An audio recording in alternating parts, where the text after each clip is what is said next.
Os influencers fitness em geral falam que estão muito preocupados com a saúde da população. O trabalho deles tem muito a ver com isso, em tornar uma população mais saudável por meio do conhecimento que eles estão distribuindo.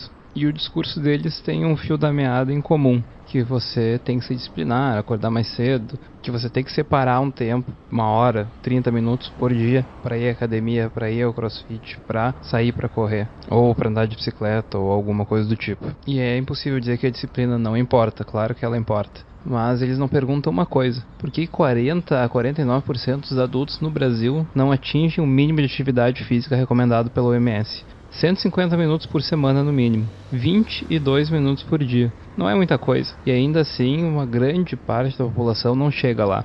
E a resposta desses influencers é quase sempre a mesma, é que falta comprometimento. Mas será que é só isso que falta?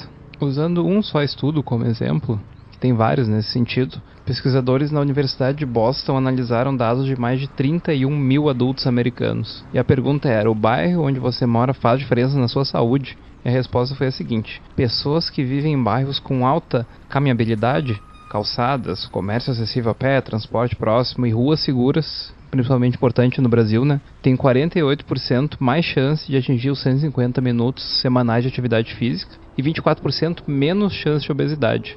Então me parece que seria improvável que essas pessoas que vivem em bairros com maior acesso à bicicleta, com maior acesso a lugares para caminhar, sejam em geral mais disciplinadas. Elas vivem num local que é mais propício para atingir esse mínimo de exercício físico necessário. O ambiente decide para ela antes da vontade de decidir. Quando ir para o mercado exige uma caminhada de 15 minutos, já é feito um exercício.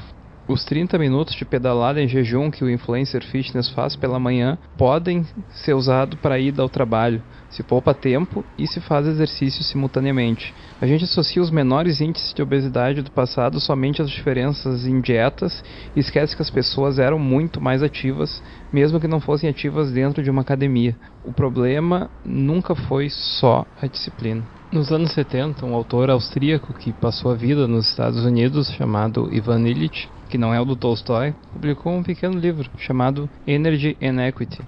O argumento que ele usa é o seguinte: o americano médio dos anos 70 tem um carro e gasta nesse carro em média 1.600 horas por ano. E o carro percorre nessas 1.600 horas algo em torno de 12 mil quilômetros. Divide isso pelo tempo total investido e dá menos de 8 km por hora de média. A bicicleta cruza essa distância em muito menos tempo e sem a necessidade de paradas regulares de carro, como a parada para abastecer.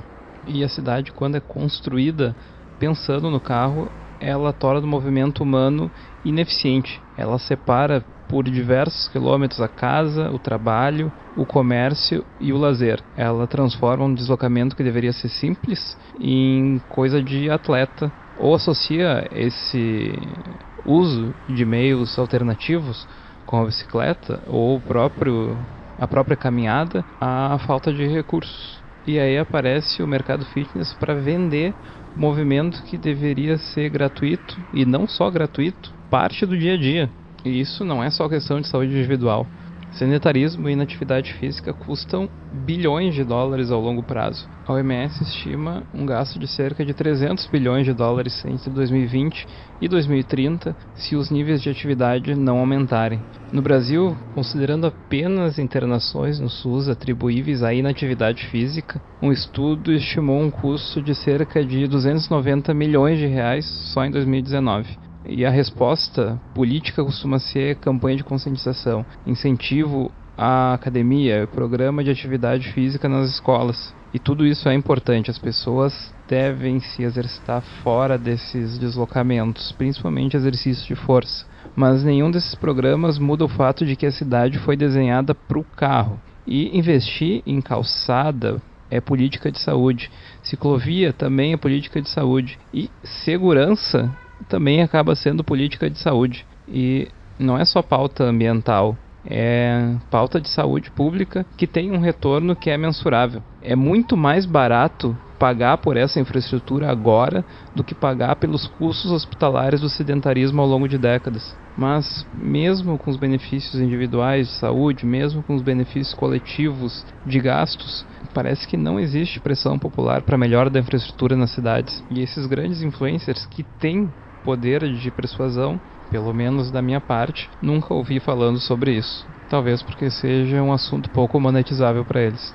E quando a narrativa é só sobre disciplina, o fracasso é sempre teu. Você não acordou cedo o suficiente, você não priorizou o treino, você não quis aquilo de verdade. Mas quando você entende que o ambiente também determina o comportamento, que a cidade que alguém herdou já tomou grande parte dessa decisão antes mesmo do despertador tocar, a questão muda.